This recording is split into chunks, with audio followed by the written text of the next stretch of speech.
Okay, Ansar Palace 7. This is a solar array. A couple of 50-watt panels. Jack-wired this into a 110 power cord that I repurposed for this. Not the best way to work it, but it'll function. We've got more wood finishing happening inside. I've got a homemade switch panel.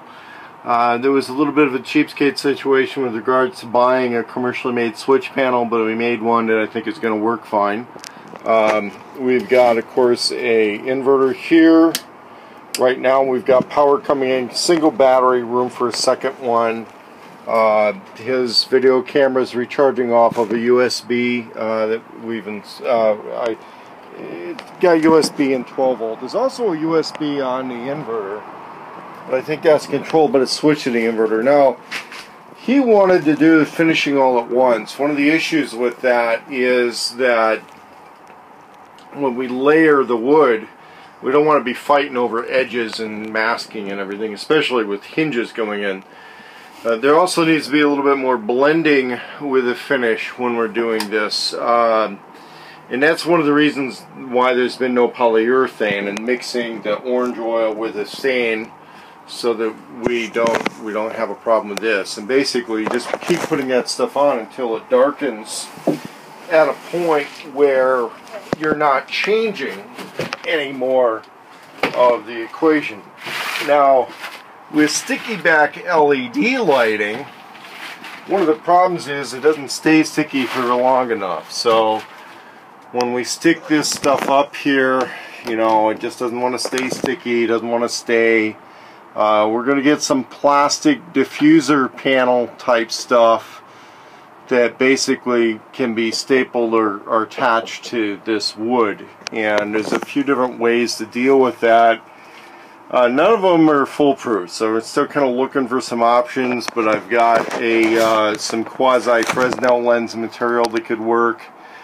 There's a few ways to work with this LED tape. Now, this is the non-waterproof model stuff that is a natural light wavelength, and I'm using fairly heavy-duty wiring here, and we're pre-wiring for additional light. So if this ends up not working out, we can pull it right back down and put something else up there. But the idea is to have some sort of a semi-transparent diffuser panel type stuff up here, because this is not what, you know, either of us is overly happy about. So I've got electricity coming up through here.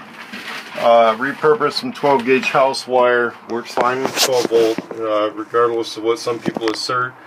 Here I'm using a combination of splicing and wire nuts. That has to get put back to here, and then of course, you know, maybe we'll put a little guard panel here or something like that, because this will be a storage area. But I've got to go to the store and get more of these little clips so that these wires can all be kind of put where they need to go. But the important thing was, of course, we've got lighting now, and we can selectively turn these on and deal with that. But the placement's going to be a little bit of an issue, and there's more power available, there's more amperage available, so if we're going to maybe do different types of lighting, we can. The other thing, of course, you know, where I was getting with that argument is cutting this hole out. We needed to stain under that. That's why that's not been pinned down yet. Pretty warm in here. It's in the high 80s today, and for September, that's pretty hot for Portland. Had a couple little issues getting this door situation, but it was basically trimmed in place. We're going to be figuring out some trim down here. Using one of the net meter solar charge controllers. Let's see if we're not getting any amperage in, because those are monocrystalline panels that are not facing the sun right now. So we're not getting any in, but we've got decent power, mainly because nothing's turned on. Additional trim going inside. And this is something we're getting them to pay attention to detail. We're going to put corner trim here. It's going to be very important to future morale to be really careful for the trim, and it's painstaking work. I mean, it's where things can get a little frustrating as far as pinning things up there, getting this stuff to stick or stay, or put a panel over this so that it will be concealed, because it's important to morale when somebody's living here.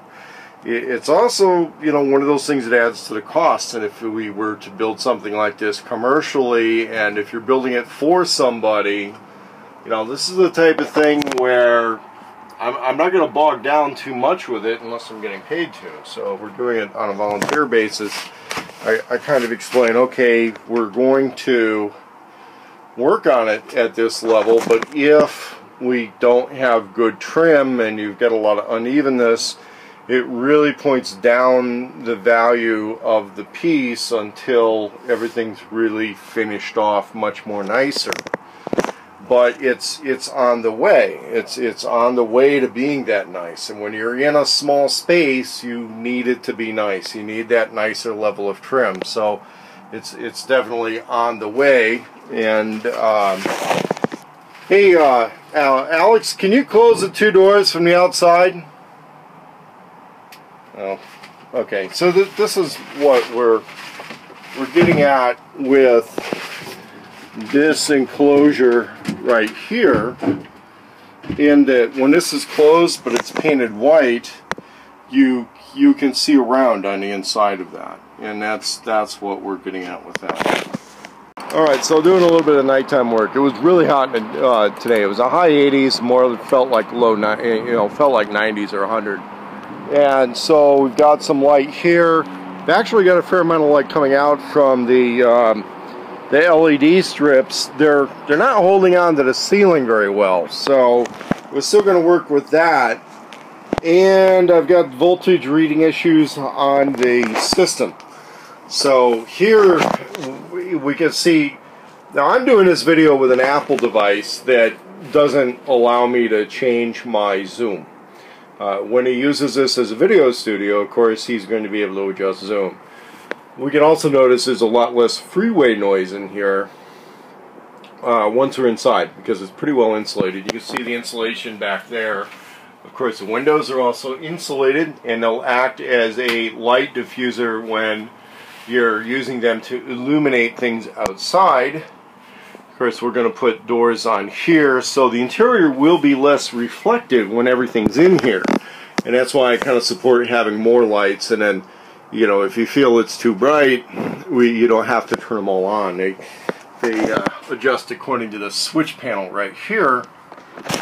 And so this one right here isn't doing anything, but these will, of course, adjust our lighting according to what's in here and what you want turned on. But my opinion, with the wood finishing, with the heavy insulation and bright lights, it's going to be a real wintertime morale booster. Even if it's a little chilly, you shouldn't have any problem running a space heater in here. Although ventilation will be an issue if it's a heater that burns things. If you're, you know, set up in a driveway, you can run a power cord in and then have that running, or just use body heat or you know, other ways to warm it up.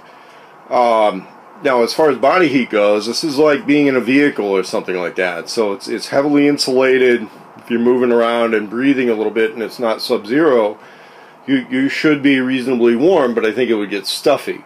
You know, you're in here with your girlfriend, and then it might get stuffy because of the ventilation situation. That's why I want to install a fan, and we left a wide enough area on the edges of those to install a 12-volt PC fan with a switch. So out here, what we can see is the white interior on the cabinetry. Whoops, sorry about that. The white interior on the cabinetry just makes it higher visibility. And of course, we've got a dark color on the exterior, but it's glossy. So as soon as we're out here with some artificial light, you know, you see how the glossiness works and how the interior lighting really diffuses and lights up the area outside.